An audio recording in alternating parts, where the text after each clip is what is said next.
Hello dear students.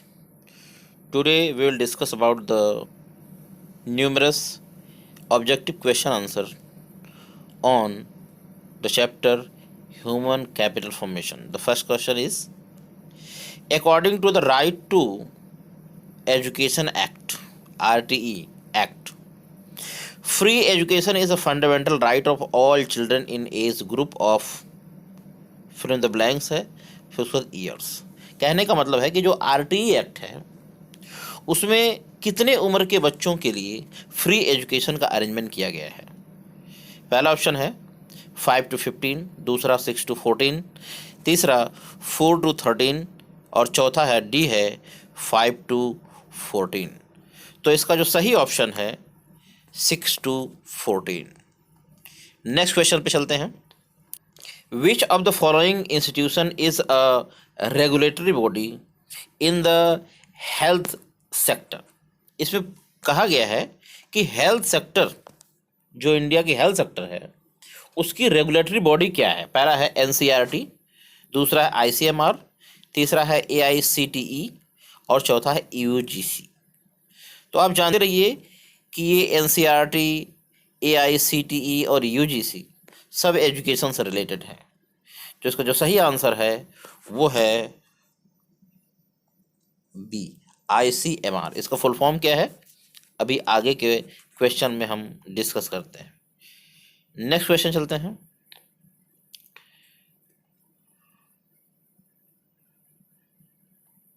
Education enhances peoples, education से क्या बढ़ता है? प्रोडक्टिविटी बढ़ती है, स्किल बढ़ता है, इनकम बढ़ती है, या फिर इसमें हम लिख सकते हैं ऑल ऑफ द अबव। तो इसका जो सही आंसर है वो है ऑल ऑफ द अबव। अगर किसी पर्सन को एजुकेशन मिलती है तो इस एजुकेशन से उसकी प्रोडक्शन करने की कैपेबिलिटी भी बढ़ती है, स्किल भी बढ़ता है और उसकी इनकम भी बढ़ती है। तो इसलिए सही आंसर है डी यानी all of the above. Next question चलते हैं। Question number 4, which of the following is an example of a preventive medicine? ये जो एग्जाम्पल दिए गए हैं इसमें से कौन सा एग्जाम्पल है जिससे कोई रोग नहीं होता है? अभी रोग हुआ नहीं है लेकिन अगर ये मेडिसिन ले ली जाए, ठीक है, तो वो रोग आपको नहीं होगा। तो पहला क्या है? वैक्सीनेशन, दूसरा है मेडिकल इंटरवेंशन ड्यूरिंग इलनेस और तीसरा है स्प्रेड ऑफ हेल्थ लिटरेसी और चौथा जो डी है provision of clean drinking water. तो इसका जो आंसर है वो क्या है? वैक्सीनेशन। इसीलिए गवर्नमेंट सबको कह रही है कि आप सभी लोग वैक्सीन लीजिए, वैक्सीन से घबराइए मत, वैक्सीन सेफ है। इंडियन वैक्सीन का जो है रिजल्ट ख़राब नहीं है, इनसे कोई नई बीमारी नहीं हो रही, बीमारी रोकने के लिए है। तो जब भी आपके जो है वैक्सीनेशन का नंबर आए तो वैक्सीनेशन जरूर कराएं, अपनी वैक्सीन जरूर लें। चलिए क्वेश्चन नंबर 5 चलते हैं। व्हेन वॉज सर्व शिक्षा अभियान यानी SSA लॉन्च्ड? ऑप्शन दिया हुआ 2001, 2002, 2003 और 2004। तो इसका जो ऑप्शन सही है वो हमको बता देते हैं, ये है ए यानी कि 2001। नेक्स्ट क्वेश्चन चलते हैं। क्वेश्चन नंबर 6 है, इन्वेस्टमेंट इन ब्लैंक है and health are major source of human capital in a country. Fill in the blanks में ये दिया हुआ है कि एक तो हेल्थ है, दूसरा कौन सा ऐसा सोर्स है ह्यूमन कैपिटल फॉर्मेशन का एक कंट्री में। तो इसका जो सही आंसर है, इसका जो फिल किया जाएगा इस जगह पे वो लिखा जाएगा एजुकेशन। तो एजुकेशन कौन? एजुकेशन और हेल्थ, ये किसी भी कंट्री में ह्यूमन कैपिटल के जो है क्या हैं, एक इम्पॉर्टेंट जो है सोर्स है। तो इसमें इन्वेस्टमेंट करना चाहिए। क्वेश्चन नंबर 7 ब्लैंक है, फिर लिखा हुआ है कैपिटल इज टेंजिबल वाइल, फिर ब्लैंक है कैपिटल इज इनटेंजिबल। इस जगह पे लिखेंगे आप फिजिकल कैपिटल, यहाँ भरेंगे फिजिकल, और यहाँ वाइल कैपिटल इज इंटेंजिबल। कौन सी कैपिटल जो है आपको इंटेंजिबल दिखाई नहीं देती है, किसको टच नहीं कर सकते हैं, तो यहाँ पे आप कह सकते हैं ह्यूमन। तो पहले वाले जो फिल इन द ब्लैंक्स में लिखेंगे फिजिकल, क्योंकि फिजिकल कैपिटल जो है टेंजिबल होती है, अगर मशीन है तो मशीन को आप टच कर सकते हैं। वाइल ह्यूमन कैपिटल यानी कि ये जो आपका ह्यूमन कैपिटल है, चाहे डॉक्टर इंजीनियर है, इसकी डॉक्टरी और इंजीनियरिंग को आप टच नहीं कर सकते हैं। अब question number 8 fill in the blanks है, फिर लिखा हुआ है rate refers to the ratio of literate adult population to the total population in the country। देखिए क्या फिल कर रहा है, हम आपको बताते हैं। यहाँ पे लिखा होगा एडल्ट लिटरेसी, यहाँ पे लिखा होगा एडल्ट लिटरेसी, तभी ये पूरा कंप्लीट होगा। ये उसी की डेफिनेशन लिख रही है। क्वेश्चन नंबर 9 की तरफ चलते हैं। फिल इन द ब्लैंक्स है, लिखा हुआ है 5 year plan recognise the importance of human capital.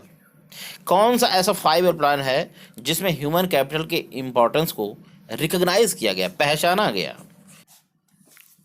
तो इसका ऑप्शन आप लिख लीजिए सेवेंथ 5 ईयर प्लान ऐसा था जिसमें ह्यूमन कैपिटल के इंपॉर्टेंस को पहचाना गया। नेक्स्ट चलते हैं। The Indian education pyramid is steep. अगर इंडिया के एजुकेशन पिरामिड को बनाया जाए तो वो स्टीप है, तिरछा है। कैसा है? तिरछा है। और साथ साथ जो है शोइंग ब्लैंक है एंड ब्लैंक है number of people reaching the level of education.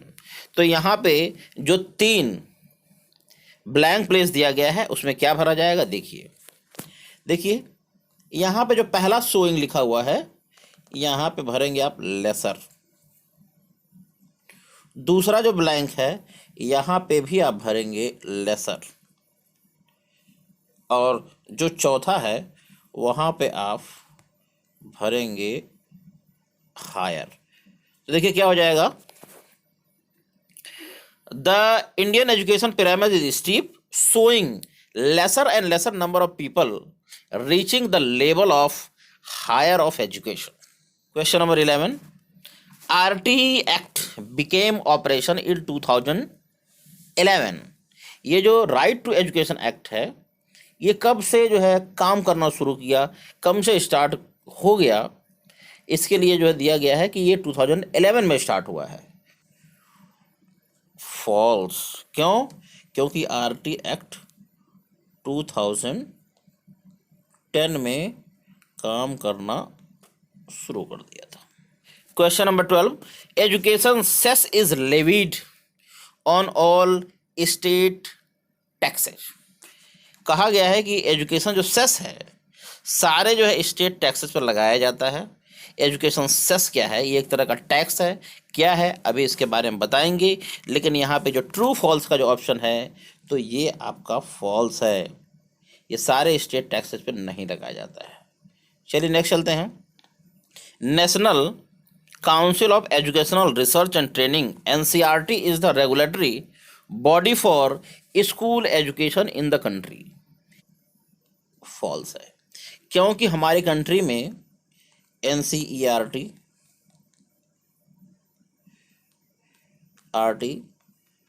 CBSE और स्टेट बोर्ड्स हैं जो पूरे कंट्री में स्कूल एजुकेशन को रेगुलेट करते हैं। Question number 14, there is cause effect relationship between human capital formation and the economic growth. ये बिल्कुल क्या है? ट्रू। जैसे जैसे हमारे कंट्री में ह्यूमन कैपिटल फॉर्मेशन बढ़ता है इकोनॉमिक ग्रोथ भी बढ़ती है। Machinery is an example of physical capital. देखिए ये भी एक जो है ट्रू है। मशीनरी क्या है? हमने बताया है कि एक फिजिकल कैपिटल है, टेंजिबल है, उसको हम टच कर सकते हैं, देख सकते हैं। नेक्स्ट चलते हैं क्वेश्चन नंबर 16 की तरफ। What is meaned by human capital formation? देखिए human capital formation refers to the process of adding to the stock of the human capital over time. किसी कंट्री में समय के साथ साथ ह्यूमन कैपिटल को ऐड करना, उसके स्टॉक को बढ़ाना, यही क्या है, ह्यूमन कैपिटल फॉर्मेशन है। What do the differences in male and female literacy rates indicate? देखिए, हमारे कंट्री में जो लिटरेसी रेट मेल और फीमेल में डिफरेंस है, इसका मतलब है कि सोसाइटी में क्या है, जेंडर बायस है। सोसाइटी में आज भी मेल फीमेल को डिफरेंस समझा जाता है, मेल को ज़्यादा सुपीरियर और फीमेल को कम सुपीरियर, यानी कि जो है इन्फीरियर समझा जाता है। इसीलिए हमारे कंट्री में मेल का जो है लिटरेसी रेट ज़्यादा है और फीमेल का लिटरेसी रेट क्या है, कम है। नेक्स्ट चलते हैं, question number 18, give the main sources of human capital. Human capital के सोर्सेज क्या हैं? हम लगातार डिस्कस कर रहे हैं, फिर भी कर रहे हैं। ह्यूमन कैपिटल का पहला सोर्स है एजुकेशन, दूसरा है हेल्थ फैसिलिटीज़, तीसरा है ट्रेनिंग, क्या है, ट्रेनिंग, चौथा है माइग्रेशन, क्या है, माइग्रेशन, और नेक्स्ट है achieving information, achieving information. 19, what is full form of ICMR? हमने कहा था पहले कि हम ICMR के बारे में आगे जानेंगे, तो देखिए क्या इसका फुल फॉर्म है।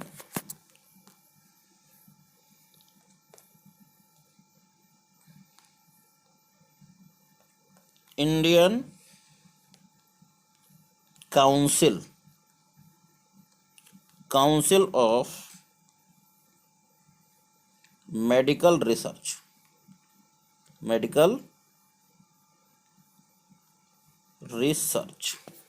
ये भारत की सबसे बड़ी संस्था है जो एजुकेशन, जो हेल्थ को रेगुलेट करती है।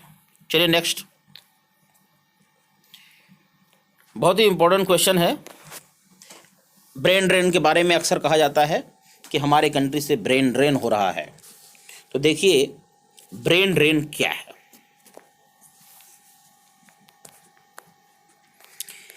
Brain drain refers to the international transfer of human capital resources. It implies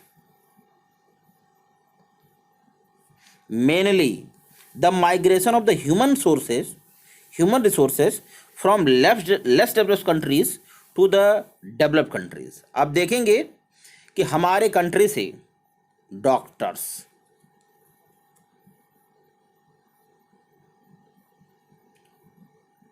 engineers,